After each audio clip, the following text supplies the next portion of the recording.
Assalamualaikum warahmatullahi wabarakatuh. Kami dari kumpulan 3 akan membuat satu pembentangan tentang zaman pertengahan Eropah ataupun zaman gelap, dan pada masa yang sama berlakunya zaman keemasan sains Islam. Pembentangan ini akan dimulakan dengan zaman pertengahan di Eropah. Jadi pada peringkat awal, perkembangan sains dan teknologi adalah tidak begitu ketara, dan hal ini adalah disebabkan oleh gereja yang memiliki kuasa politik kepimpinan, harta dan tanah yang sangat banyak. Zaman ini juga dinamakan sebagai zaman gelap kerana mempunyai pemerintahan yang lemah, kegiatan ekonomi yang terhad, kelembapan perkembangan ilmu pengetahuan dan juga gereja yang mengongkong tingkah laku masyarakat.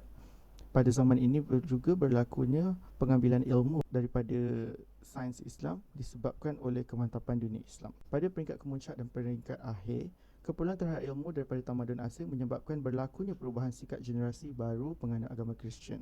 Universiti-universiti di Eropah pada abad pertengahan berada di bawah kekuasaan gereja, dan idea-idea Aristotle dipelajari melalui karya-karya Ibn Sina dan Ibn Rushd dipelajari dengan berhati-hati kerana adanya idea-idea yang dianggap sebagai heretik. Pada abad ke-13 Masihi, orang Eropah telah menterjemahkan hampir ke semua buku-buku Aristotle, ahli falsafah Yunani, ahli teologi dan ilmuwan Islam dari bahasa Arab ke bahasa Latin. Seterusnya kita akan beralih ke zaman keemasan sains Islam. Dalam zaman keemasan sains Islam, pelbagai jenis ilmu dan juga perkembangan sains telah dikecapi. Seperti yang pertamanya adalah dari segi matematik. Ahli falsafah Islam telah menjumpai trigonometri, algebra, geometri dan juga logaritma. Dari segi ilmu falak ataupun ilmu astronomi, ahli falsafah Islam telah berjaya mengukur jarak antara bumi dan matahari, membuat jadual pergerakan bulan dan bintang, menjelaskan sistem geologi bumi serta pengaruh bulan dan matahari terhadap pertukaran musim dan juga pasang surut air.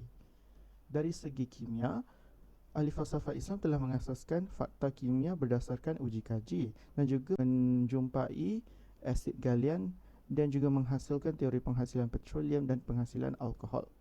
Dari sudut fizik, mereka telah mencipta teori pergerakan jirim, daya graviti dan pantulan cahaya. Mereka juga menjelaskan tentang lapisan-lapisan mata serta proses penglihatan dan menyukat kelajuan bunyi dan cahaya. Dari aspek geografi, ahli falsafah Islam telah memberi ukuran tepat tentang keluasan permukaan bumi dan menghasilkan peta dunia pertama dalam bentuk glob. Dari segi aspek perubatan, ahli falsafah Islam telah berjaya menjelaskan kesan kuman dan teori jangkitan virus dalam penyakit. Mereka juga mencipta ubat untuk penyakit kronik dan mencipta picagari, ubat bius dan benang khas yang digunakan untuk pembedahan. Itu sahaja pembentangan kami dari kumpulan 3 tentang zaman pertengahan Eropah dan zaman keemasan sains Islam. Terima kasih.